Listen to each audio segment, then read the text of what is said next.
Samurai episode 3. Got it in the shop. I'm gonna try to make it a roller by the end of this coming week. It is Sunday afternoon right now. I'm gonna strip down the gas tank out of it, the front clip off of it, try to get the front axle and rear axle cleaned up so I can start getting things slung underneath it and figure out where things are gonna be.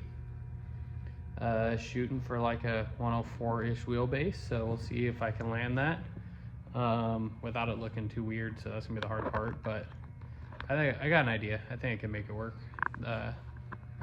Still gonna try to shoot for trailing arms. I'm not 100% sure it's gonna make it, but depends on frame clearance and how much cutting of the frame I'm gonna have to do. And if I do have to cut the frame, I'm just gonna cut it off and make it how I want it to be. So follow along. Fairly clean tub. I need a windshield, which I think my nephew might have shot with BB gun when I was on the ranch, but not too bad. Frame's really straight, no issues. Yeah. Front clip off, doors off, rear bumper, all lines inside of it are off. Super clean firewall now. Gonna leave this guy here as a placeholder. It's gonna get a bigger master, probably even mechanical brakes. I haven't decided yet, but I'm gonna leave that there just so I know to build around it and at least keep room for it. I gotta cut out all the mounts off. I'm really kind of leaning towards cutting the frame off right about here and doing away with all the whole front end and do my own tube work on the front end, or well, yeah, it's really the only other option other than cut all these mounts off. That really is just pain in the ass, and at the end of the day, it's still a Samurai frame when I can just literally lop it off right there and build everything new, bring it up over and get it. Because I don't know if you notice on Samurai frames, they start to drop down right about the motor mounts. They start dropping down this way. So you just lop it off there. I can continue it up a little bit higher and plateau it out. And yeah. Oh. Carl wants to be on video. Hi, puppy. Yeah, like I said, you're gonna cut the frame, do that. Not doing anything on the interior right now. Still gotta get the 20R motor that's sitting right there. Got to get that. Made it to the W56. A new clutch and everything for it. Flywheel. And this bad boy. I am contemplated running the dual case setup, but I'm just gonna run a single 4.7 twin sticked, and cannot no longer buy these guys, but an air disconnect from Trogear, which is pretty badass. So they'll do front digs with this thing. Yeah, this case came out of an old Toyota of mine, and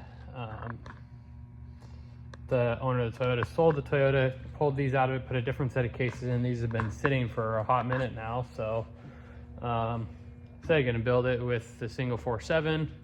Eventually the Dana 44s will get like 513s in it, but they got 488s in it right now, and 48s and 37s shouldn't be really too horrible. So next order of business is start cleaning the axle housings off, and then kind of give myself a rough idea of what I'm working with as far as wheelbase and where tires replacements are going to go and all that fun stuff. So yeah, like I said, I got an idea, I got a plan. See if I can execute it. I got 6 days and I'm only 4 hours in right now, so yeah, gonna keep at it. Everybody, still continuing working on Samurai. I got a bunch of stuff done today so far. Main thing I got done is I got the axles all cleaned up. That's what all the brackets that came off of that Dana 44 and that Dana 44. Slowly gonna start doing some shit. Walk around here, I'll show you what I'm gonna do. Decided lopping off the frame here on both sides, retube the front because Samurai's sitting a little crooked. I mean, if I angle the camera, how Samurai's sitting level, goes up, frame drops back down. I don't want that. I want it to come up, be flat all the way across. So I'm gonna fix that by building a whole new frame, and then it also saves me trouble of having to cut all this crap off and grind it all out. Saving time. you keep at it.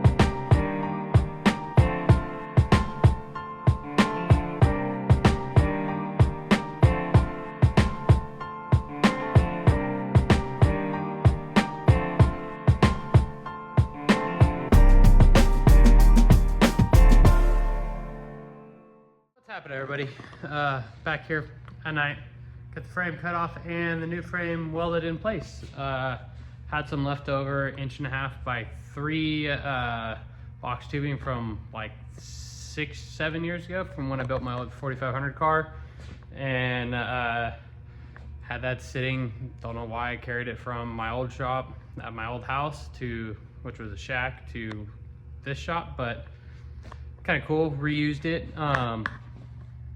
Kind of like a little bit of the old cars in this, which is gonna be quite a bit of it. I'm using all, or gonna try to use all the lower links, or pretty much all the lower upper track bar links out of the old car into this new trail rig. So it's gonna be a lot of the old heart. And so I'm gonna flip around and show you what I ended up doing. So I know I mentioned that I was going to lop it off essentially right behind these factory shock hoops, so I didn't have to deal with cutting all this stuff out. It was just gonna make my life a lot easier, because essentially I was gonna have to cut the frame anyway right here, because these frames, like I said previously, they're flat and then they start dropping down for some reason at the front. So was doing away with that. Yeah, so what I ended up doing, I got the thing pretty much leveled out flat and got that frame sitting fucking as flat as I could possibly get. Got my handy dandy Klein angle finder, and yeah, so essentially 1.5 by 3 box tubing, 120 wall, 45 miters, TIG welded everything. The factory frame is like 2 by 4, so I made it to where it's a little warm. This new frame sat right against the inside of the outermost wall of the frame on both sides. So then welded that side down, welded that. I got it recessed in about 3/4 of an inch. Obviously this is all gonna get fish plated in, top, bottom. It's all gonna fan into, oh, it's still really hot, Jesus. It's gonna fan from like here up into this portion eventually at some point.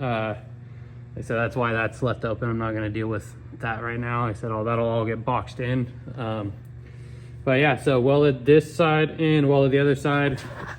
What I ended up doing, just kind of notched up here and just bent these, smacked with a hammer a few times, bent this back in to match the same on this on both sides. Then weld the top on it. Need to get better at TIG welding, so that's why I'm just forced myself to TIG weld everything. Not horrible at it. Probably one of the best ones I threw down. These ones aren't horrible. That one's a little inconsistent, a little fat in the middle. That one's pretty decent. Probably could use more filler rod, but yeah, making progress. Next order of business is probably tomorrow. I'm going to cut that cross member out and the existing transfer case skid plate, or not skid plate, the transfer case mounts out, get that cleaned up, and then hopefully hang a motor in this thing and figure out what I got to cut inside the firewall, which I don't think I'll have to do too much, because this Samurai transmission to the W56 kind of honestly fits damn near the same. So grab a tape measure. At its widest point, I'd say, not including that little boss down at the bottom, because that part of the is going to be below the tunnel, but I'm going to say close to, let's, for shits and giggles, call it 10 inches, right? Kind of hard to do this with one hand, but pretty sure we got close to 10 inches in there. So she's going to be snug, but it should fit. It fit.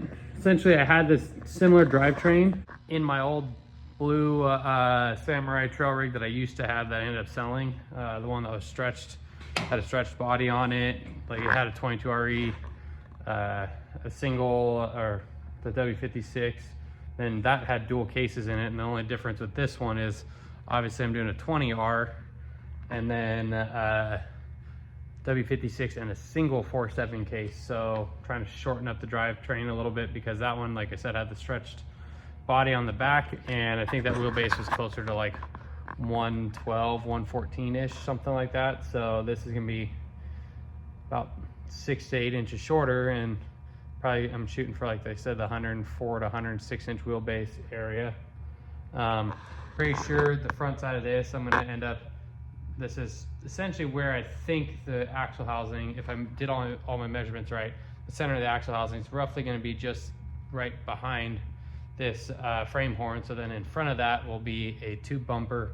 I can weld the tube directly to this, fish plate everything in, gusset it all in, build all the shock hoops off this 1.5 by 3 tubing. So it should work out pretty good. Yeah, just gonna keep going. Probably gonna call it quits for the night, get back at it first thing in the morning. So see you guys.